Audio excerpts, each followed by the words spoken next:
इतना प्यार हो गया है, एक बेवफा से मुझको इतना प्यार हो गया है।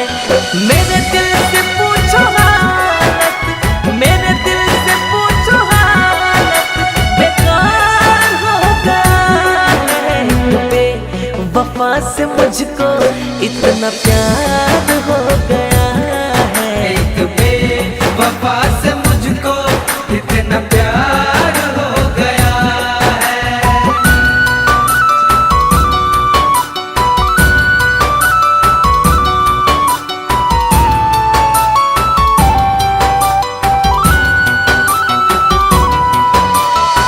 झूठी थी उसकी कसमें, झूठा उसका वादा था, झूठा उसका वादा था, झूठा उसका वादा था।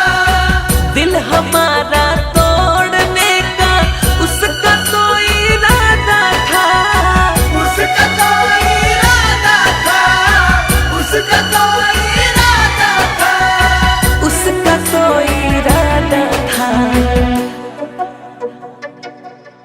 ये पल जिंदगी में यादगार हो गया है, एक बेवफा से मुझको इतना प्यार हो गया है। एक बेवफा से मुझको इतना प्यार हो गया है।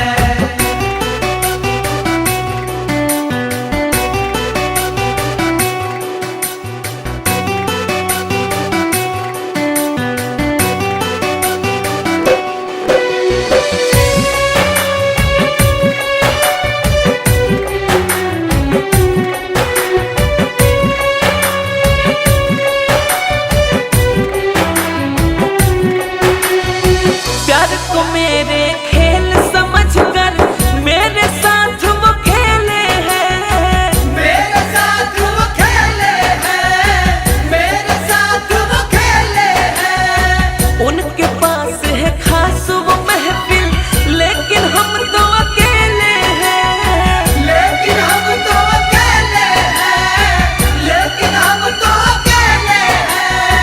लेकिन हम तो अकेले हैं। उनके ऊपर उनका अधिकार